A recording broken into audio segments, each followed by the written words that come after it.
I fully believe that God put the desire on my heart for India because I had never been there. No one in my family ever had. But as I became in middle school and high school, I just became obsessed with the culture and everything about it. And so then when I got to college, I wanted to go on a mission trip to India and they didn't have one. And I said, can I start one?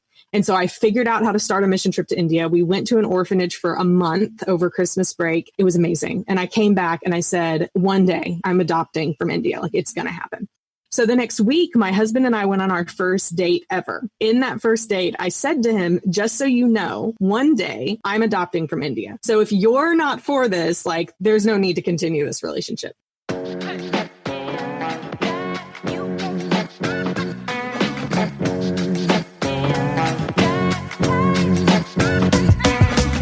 Welcome to a new episode of the Live Lead Last podcast, and thanks for tuning in. I'm James Duvall, and I'm here with Lisa, my beautiful wife and co-host. Hey friends, we are really thankful for you downloading each new episode and listening to us. This week we have Kimberly Beam Holmes with us on the podcast. Kimberly is the CEO of Marriage Helper, an organization focused on saving, fixing, growing, and rebuilding marriages through online resources, workshops, and marriage coaching. Our time with Kimberly was so much fun, and the stories she shares are absolutely incredible. You will want to listen all the way to the end because Kimberly also gives some practical advice on Valentine's Day, which, Mr. Duvall, is just right around the corner. I hear you, but before we get to the conversation, there are a couple things I want to make sure everyone is aware of. First, I want to remind listeners that the easiest way to stay up on new episodes, show notes, bonus content, and exclusive offers and have them delivered directly to your inbox each week is to text the word LIVE, L-I-V-E, to the number 22454.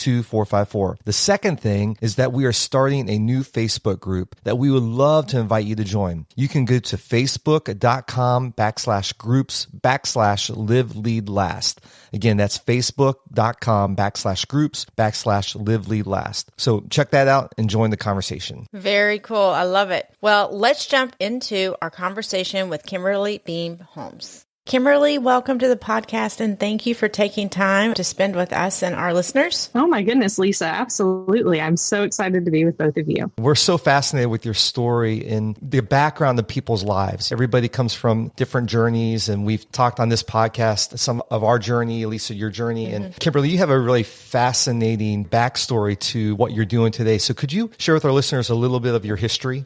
Yeah, well, I first started working at Marriage Helper almost 10 years ago now. And honestly, it wasn't something that I ever thought I would do, but I loved the vision and mission of what Marriage Helper was doing. And when I first got started just doing executive assistant type stuff, I really caught the vision of all of the marriages that were being impacted at Marriage Helper. And the way that Marriage Helper started was the founder of Marriage Helper, his name is Dr. Joe Beam. He, back in the 1980s, was a very successful and prominent speaker, especially in the denomination that he was in. So to give you just an idea, his speaking schedule was booked 5 years out. Wow. That is how, quote unquote, popular he was as a minister and as a speaker, an evangelist. He was in his 30s. It was just the time for him, right? Like, things were going amazing. And it was at that time that he got involved with a woman at his church and had an affair. Wow. And fell madly in love with this other person. The woman he was married to at the time, her name was Alice. They had 2 children together. They were 12 and 7 at that time. And he said, I am in love with this other woman. I'm leaving you. I'm leaving you and our children, and I'm going to be with her. And he divorced her. Now, coming from this background, right? Like, he was this successful, his church was growing, and this is what happened because this is what Satan loves to do. He left, he divorced her, and they were divorced for 3 years. He got, of course, kicked out of the church, but also, I don't know if you are familiar with this term, but disfellowshipped from many other churches across the country because of what he had done. And for those 3 years, he would tell you himself that he did things he never thought he'd do, said things he never thought he'd say, went places he never thought he'd go. He became a person he didn't know anymore. And at the end of that 3 years, it was kind of like he woke up one day and said, what have I done? And he didn't know what to do next. But the only thing he felt like was the right next thing to do was to call Alice, his first wife, and ask her if she would take him back. Wow. Everyone in her life told her not to. Her parents, her church members, everyone said, you cannot trust him ever again. Why would you go back to him? But they had 2 daughters together. So Joe still would see his daughters every other weekend. He never missed a time like that in those 3 years. But at the end of it, she said, I feel like Joe is a good person who has done some very bad things, but the right thing to do is to try and make this work. So they got remarried, and both of them would tell you that when they got remarried, they did not feel in love with each other. They did it because they knew it was the right thing to do. They built their love from that. They would also be the first to tell you that they almost got divorced again because they didn't actually fix any of the issues that had caused the divorce in the first place, because of course the affair was just a symptom of some deeper things that were happening. Right. But they figured it out. They were committed to it because of their children, because it was the kind of people that both of them wanted to be. They fell in love with each other again. Joe became a minister again, and all of those things were able to come back together. But what's even more amazing, I think, is that they took what they went through and both of them said, now, how can we use this to help other marriages? Love it. And so Joe, being a researcher, being a speaker, he also has his PhD. He's also, interestingly, a sexologist. So all of these things, he created in 1999 a 3-day course for couples, especially couples in crisis, that to this day has a 77% success rate at saving marriages. Wow. Which is totally a God thing. The other part of this story that is definitely worth mentioning is that after Joe and Alice remarried and got back together, they had another child that they would say is their celebration of their second marriage. And that child is me. Wow. And so I love it. I am very well aware that I owe my life, my existence as who I am and what I'm doing today, to the fact that 2 people did the right thing and saved their marriage. When I started working at Marriage Helper, like I said at the beginning of this, 8-10 years ago, I never thought I would go into the quote unquote family business. But once I really got started in it and saw the impact it was making in thousands of other people's life, and realizing those people are like my parents were. Yeah. And who knows what could come from them saving their marriage and putting it back together and having a stronger relationship than ever before. Because as I said, I owe my life to it. So I am passionate about doing that. I'm passionate about it for both of the spouses, for the marriage's sake, but I'm also passionate about it for the children's sake. Yeah. Over time, about 5 years ago, I became the CEO, and I just have loved watching the way that this organization has impacted over 250,000 marriages impacted now. Wow. That's fantastic. I love it. I love And it. it all came from a story of brokenness, right? That's so amazing. People try to find their purpose or their reason for what they do. And you were born with your purpose was initiated from you're the return on investment, basically, of your mom and dad working through their marriage struggles. And now you get to pay back what God did in their life into other couples' lives, which is really, really cool. It's a powerful story for sure. It is. I love the story. As I was researching you and getting to know you, and I saw this story, my heart went, what a cool way to tell it, and what a cool way that God is using you to help bring life and healing in marriages. So obviously I can get choked up about this because it's really powerful. It is powerful. We were just telling our son last night, people get a lot of things right. They get careers right. They make money right. They are successful, but not everyone can get marriage right. And so it takes a lot of work. Yeah, and so I love what you guys are doing, investing in marriages. And James and I love doing the same. So our hearts are connected with what you're doing and your story. But I'm imagining you have a lot, when you talk about the sheer number of marriages impacted, your story is beautiful, but you think about each and every story and the legacy that's connected to each and every one of those stories. Really cool that your family and the family business is having such a spiritual investment in the world, but also just relationally what that's doing in our society. And strong families create a strong culture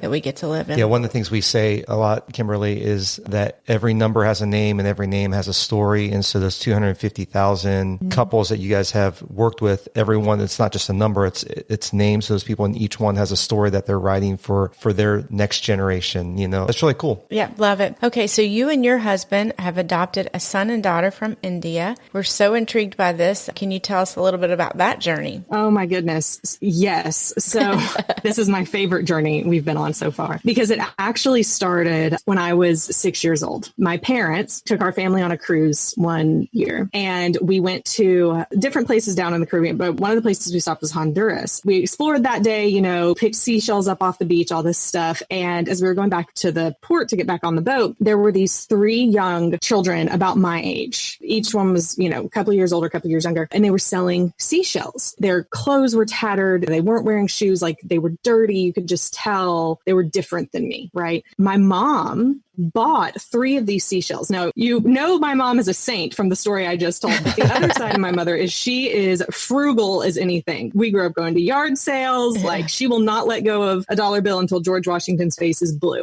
So I see this happening. And even at 6 years old, I'm thinking, this doesn't make sense. Like, we have seashells that we just picked up today. Once the kids went away, I said, Mom, why did you do that? And my parents looked at me and they said, Kimberly, these kids don't have the life that you have. They don't have the mountains of toys in their closet in their room. They might not even be able to eat food tonight. And so this is our way to help them. We don't need the seashells, but we want to just help them however we can.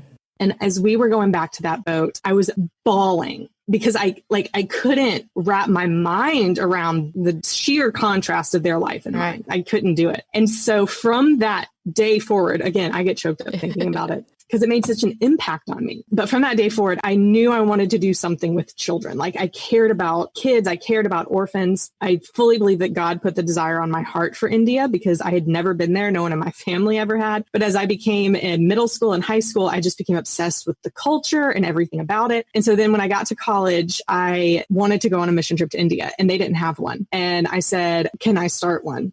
And so I figured out how to start a mission trip to India. We went to an orphanage for a month over Christmas break. It was amazing. And I came back and I said, one day I'm adopting from India. Like, it's going to happen. So the next week, my husband and I went on our first date ever. In that first date, I said to him, just so you know, one day I'm adopting from India. So if you're not for this, like, there's no need to continue this relationship. But he was like, great. I mean, he probably thought I was half crazy, but he said, yeah, absolutely. Commitment to make on your first date. That's right. It is. It is. But it's just something we always talked about. So it became something we knew we'd always do. On January 29th of 2017, my husband and I were going to a church at that time that started a 30-day fast starting on that day. And I was so anticipatory of what God was going to do. Like, I just entered into it with I feel like God's going to do something amazing. And we got to the end of that 30 days and I felt like nothing had happened. And I was so confused and a little frustrated because it's like, God, you tell us when we pray and fast and seek you, like, you will move, you will do something. And both of us were just kind of like, oh, we don't know. We don't know what's happening. That summer, we began to actually look into starting the adoption process. My husband had gotten out of the military. We had gotten connected with an organization that knew how to do adoptions from India. And we started that process. Fast forward to the next summer, we finally get our match. And there's so much that happened during this, like so much that happened. So even during that time, we knew we wanted to adopt an older girl. Like, that just was what was on our hearts. We had people telling us we didn't want to adopt older children, that they would never attach to us, that we would have problems. During that process, we really felt like God started saying, there's more than one, like there's 2, we need siblings. And people told us it's impossible. You're never going to get siblings from India. So we finally found an agency that said, we believe you. Like, if God is telling you this, we will walk with you however long it takes. So about 6 months later, we got this match that came through and our adoption agency presented to us. And it was a beautiful older girl. She was almost 4 at the time, and a little boy who was almost 2. He was a year and a half. As we were looking at their medical files, we realized he was born on January 29th, 2017. Wow. And I thought back and was like, all that frustration I had of God, why aren't you moving? God, why aren't you doing? Like, I knew something was going to happen, but I couldn't see it. And then we see that it started, like God had prepared it before we even began moving. That's amazing. And that continued to happen throughout the rest of the adoption process. So from the time we got matched with them, it took about 8 months before we ever got to see them in person. And by the first time we saw them in person, we were bringing them home. So we were only going off God saying go, and these are their pictures, right? Like that's all we had. And during that 8 months, it was more brutal than the months before because now we know where they are and we see their faces. And every day that passes, they're getting older. And both of them had birthdays before we could bring them home. You know, we had to celebrate a Christmas, and all this time I'm thinking, God, you could do this quicker. Like you could do it overnight if you wanted to. You could get all the paperwork done and everyone said go, all of this to happen. And I was so, again, frustrated with God that it was taking so long. When we got to India and we went to the orphanage that first day to pick them up, it was 10 a.m. on a Wednesday. And we met with the orphanage director for 30 minutes before they brought the kids in. And we got to ask him questions and he was telling us about them. And during the last question I asked him is I said, do they know that they're leaving today? Because sometimes they don't. I mean, we had heard horror stories of other kids who had no idea. The orphanage director said, Kimberly, they don't just know that they're leaving today. They're excited. They've packed bags because for the past 8 months, we have been meeting with them every week and showing them your pictures and telling them about where they're going and showing them the house that they're going to live in. They know what's happening and they can't wait to go with you. That's so cool. And again, it's like during that time of the waiting, God was preparing. God was getting it to happen and our adoption process has been amazing. They attached to us beautifully. I mean, it took work, but I believe the only reason it has gone so well is because God prepared it. Those people telling them what was going to happen, showing them our pictures, God was working in all of that. And while I was frustrated from my standpoint, God was like, no, Kimberly, I'm doing something greater than you could see. That is, in a nutshell, our adoption story, which has been beautiful. And we love our children more than anything. It is beautiful. I'm just going, how many great stories are you going to get in your lifetime? It's like a drop the mic moment twice already in the podcast. It's like, okay, what's next? I'm talking way too much. Y'all need No. to be more quiet. I was thinking one of my favorite worship songs right now is Waymaker. And the lyric of the bridge says, even when I don't see it, you're working. The fact that God was working all that behind the scenes. I mean, the date, January 29th, the 8 months, I think it even relates to people who may be struggling in their marriages. It's like sometimes we don't see the work that God's doing, but he's always working. We just have to stay faithful and trust and pray. So that's such a powerful story, though. Well, the other thing I think about, just even both the story of your dad and how you came into that, and then this story is just a story of perseverance, of pursuing what you know God is calling you to do, being prayerful, faithful, and knowing that it's all going to work out in the end, which all sounds beautiful and looks beautiful on your social media feed. But there's just like lots of work behind each of those photos of even celebrating birthdays and Christmas and knowing that they're coming or hoping that they're coming and not knowing for sure.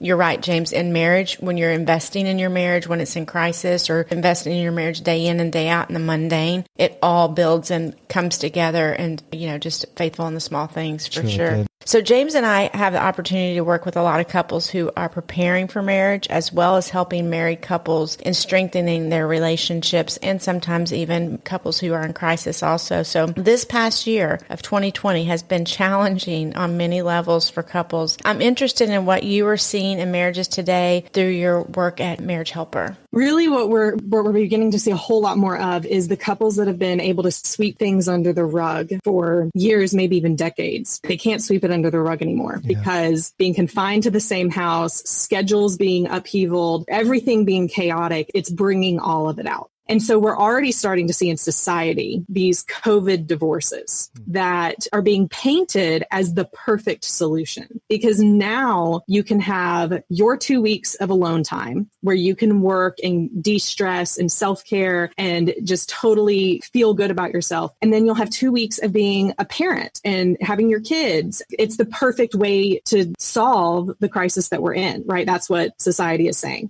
It's just heartbreaking, because it doesn't have to be that way. And what we see at Marriage Helper all the time, COVID or not, is that there are people who feel like there is no hope for them. because either they have never seen another example of someone who's struggled in their marriage because people don't want to talk about it. They believe that they're an anomaly and that they married the wrong person, or they just have irreconcilable differences, or an affair could never be forgiven, right? Like all of these things they believe that aren't true because they haven't seen it work, or they just can't see, like even what we were talking about, they can't see a future where they can be happy again. And so what we're seeing are people where one of them is saying, I really feel like this is hopeless, but I'm grasping for anything. And of course, we're seeing those people who are saying, I'm just done. Like, I'm done with the way life has been. This year has made it even harder, and I want out more than ever. And it can be difficult when you're the spouse wanting to make it work, when that's the attitude of the other person. Right. But what we always encourage people with is, just because your spouse wants a divorce or wants out of the marriage or says that they don't love you anymore, that doesn't mean that you personally have to give up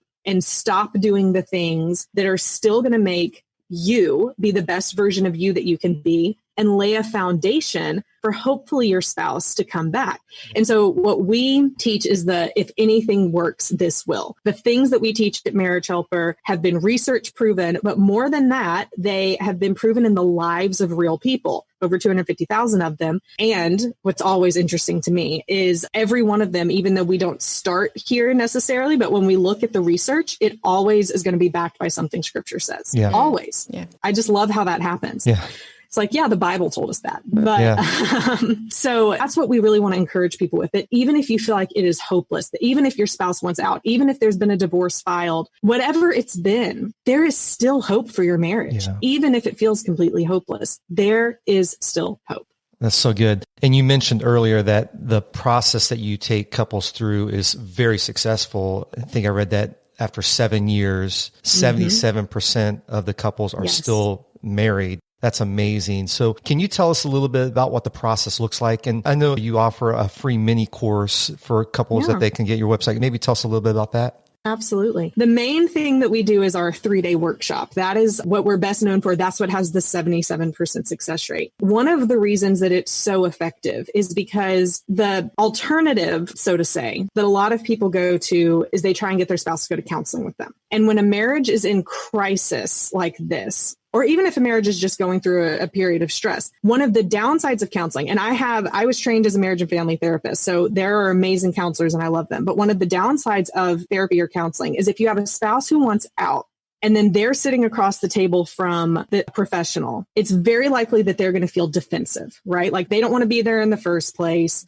All of those things. The other downside is if you do not vet your counselor and you don't know what they believe about marriage, because spoiler alert, not every counselor and therapist is pro-marriage. That's true. Even if they're in the marriage therapy business. And we have heard way too many times that my counselor said we just needed to get a divorce. My counselor said we just needed to separate. And once the spouse who wants out hears that from a professional, that's all they need to say, see, can't work. One foot out the door, like I'm gone. So that is kind of the alternative that most people think of when their marriage is going through trouble. Like we think we need to go to counseling, but a lot of times counseling isn't the best option because of a lot of reasons, but those two are main ones. The 3-day workshop that we have, the way it's different is it's a group setting. You're not going to have as much defensiveness, even for the person who wants out. Additionally, 80% of the couples who come, there's one spouse who wants out. So you're not going to be the only person there who's not happy day one and just not wanting to be there. The other thing is it's very educational in nature and actually entertaining too. Our workshop facilitators do a really great job of building rapport and making connections with every person. And even as they're presenting the material, they're making jokes and they're telling stories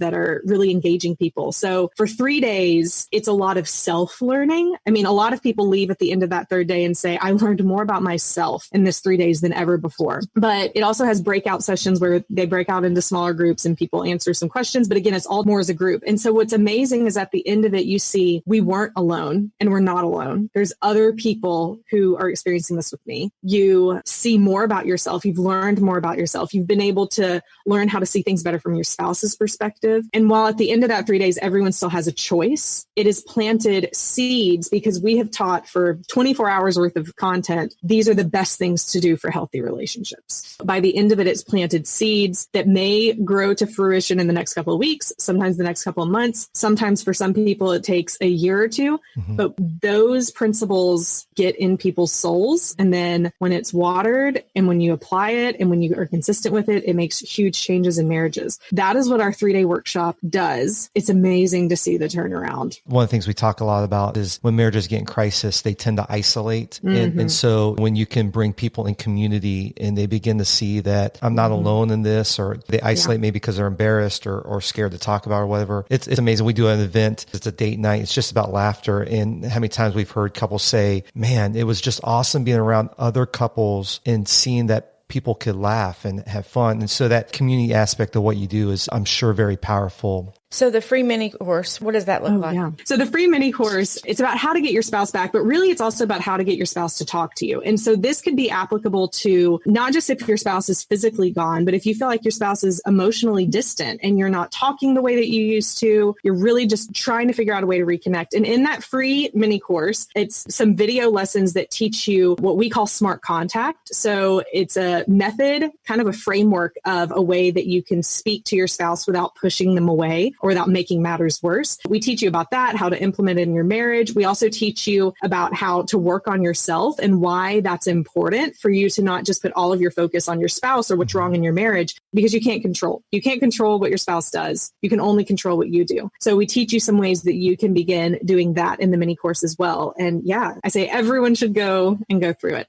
Awesome. I'm going to put a link to that in the show notes for sure, so people can check that out. Well, the website is packed full of great content and resources for people to get a hold of and increase their relationship and their marriage, communication, in all different areas. I loved it. I've spent a lot of time just perusing through all of that. I want you to talk about one of those resources that it starts with attraction assessment. Can you tell us a little bit about that? Yes, absolutely. So one of the things we teach at Marriage Helper, we talk about the love path. So there's actually a process to falling in love. And if you follow the process, then you can fall more in love with your spouse or fall in love again with your spouse. But if you stop following the process, then you can fall out of love, even if you don't mean to. And there's 4 stages of this process, but the first stage of it is the stage of attraction. And it doesn't just have to do with how someone looks. That's actually not the most important part of attraction. There's 4 parts of attraction: physical, intellectual, emotional, and spiritual. We talk all about that. Again, that's even in the free mini course. But for people who are saying, I want to feel better about myself, we created an attraction assessment for you so that you can go through, and there's a part for each of those. So for the PIENS, the physical, intellectual, emotional, and spiritual, we call them the pies. There's about 10 questions that you can rate yourself based on the questions, and then see the areas that you're rating high in, meaning that you're doing well here, way to go, keep rocking it. And the areas that you might be rating low in, that you should put more attention and focus in order for you to feel better about yourself and to be focusing on being the best you can be. But people can get that assessment by going to itstartswithattraction.com. And it's separate from Marriage Helper's stuff because it's really more focused on the individual. So I have a podcast I do called It Starts With Attraction, where every week we're diving into one of those areas and how you can do tangible, practical things that will make you more attractive in each of those areas. That's awesome. I love that. I love pies. I would do a bad dad joke here, but I'll just stick with what pies actually stands for. We all appreciate it. Thank you. Yeah. Everywhere said amen.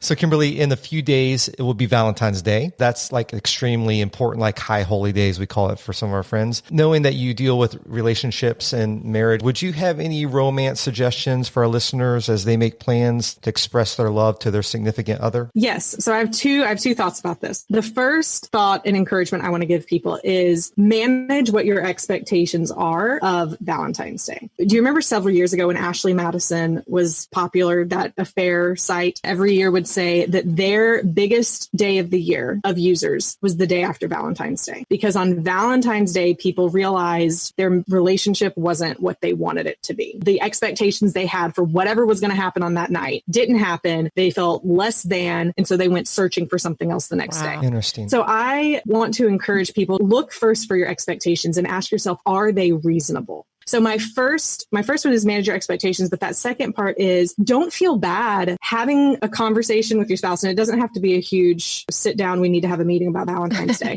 but maybe just in passing, you say, hey, Valentine's Day is coming up. I would really love if we could do something like this. What do you think? And I know a lot of women, especially, I don't know if men, James, you can tell us, I don't know if men think this way as much, but a lot of women will say, if he doesn't think of it, then it doesn't count. I would argue that it's when a husband or a wife, when a spouse does something that's against their character, out of what they would normally do, because they know it's something that you want and they know it's something that would really just make your relationship better. When they do it more intentionally because you've asked for it and they're doing it, showing you that they love you, that's a greater form of love. And so those are my two pieces of encouragement. Keep the night fun. Don't put way too many expectations on it. We typically close our conversation with some random questions so our listeners can get to know you. Are you cool to do a little bit of would you rather? Are you up for it? Yes, absolutely. This sounds so fun. Okay, so this has nothing to do with marriage, nothing probably beneficial in the planet, but there's just to no value to this at all,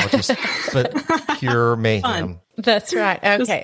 That's right. So I'm going to start out. Would you rather have very slow internet or always have really bad phone signal? Always have bad phone signal. I would agree. Yeah, internet, you got to live with the internet, so you need it to be as quick as possible, I think. Okay, so would you rather always have flights delayed or always be seated by annoying people on the plane? Oh, that's a hard one, but I would rather sit by annoying people because I hate being in airports. It just depends on how you define annoying, I think, is what I would have to say. Okay, would you rather only eat French fries or only eat tater tots? Oh, neither. But if they were both sweet potato based, then I would say sweet potato fries. Oh, so you don't eat potatoes. I don't eat like fries or tater tots. No, I'm more of a sweet potato What person. about you, Lisa? What would you say? Well, I would say I would rather have French fries only because tater tots aren't readily available. Tater tots get a little soggy. Oh, good point. Yeah. This is a really serious one. Would you rather oink like a pig when someone talks about food or make kung fu moves every time someone talks about music? Kung fu moves every time someone talks about music. Easy. Definitely. Could you imagine just walking down the street, somebody mentions something's like, "Hua!" You have to make the sound effects to go with it. So. Oh, gosh. Okay. Would you rather be able to text using abbreviations or emojis? Only emojis. Could you do a whole sentence with just emojis, you think? I think I can. Yeah. Interestingly, I played out like the story of Abraham taking Isaac to the mountain to kill him in emojis. Really? Yes, I did. And it made sense. Because there's an old man, there's like a young kid, there's a mountain, there's a knife with blood on it, there's a ram. Wow. Then there's the praise hands. I think I could do it. I think you could do it. Kimberly, this has been really awesome. And thanks again for being on the podcast. If listeners wanted to learn more about you or about Marriage Helper, where would you send them online? To marriagehelper.com. You can also go to the YouTube channel, which has a ton of free videos on there, which is just youtube.com/marriagehelper. And then if you want to know more about how to increase your personal attraction, then you can go to itstartswithattraction.com. I'm going to put all that in the show notes so our listeners can go there and check all that stuff out. So thanks again for being on the show with us today. Thank you both. I had a great conversation. I so appreciate your hospitality. We hope to do it again soon.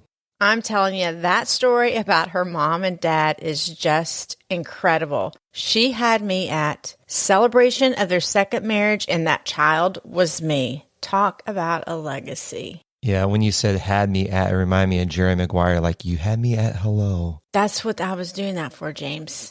And that story about the adoption of the kids is just insane how it all worked together. Really cool. Well, next week we have another really great guest, Zach Mathers. He has a podcast called Braving the Journey. He's a recovery coach who helps people coming out of addiction. And he loves sharing the story of the struggles and victories through his life, from living in the place of shame to living his true identity. It's going to be really good. I can't wait for it. You can find the show notes to this and every show at www.liveleadlast.com. And you can text the word live, L-I-V-E, to the number 22454 to have new episodes, show notes, bonus content, and exclusive offers delivered directly to your inbox each week. That's right. You can also follow us on Instagram and or Facebook at Live Lead Last Podcast. And we want to invite you to join our Facebook group at facebook.com/groups/Live Lead Last. Leave us comments or DM us. us. We love to hear from you and get some feedback on the show. This week, like every week, we want to encourage you to lead your life and leverage your influence in a way that leaves the legacy you want for tomorrow. Until next week, bye-bye.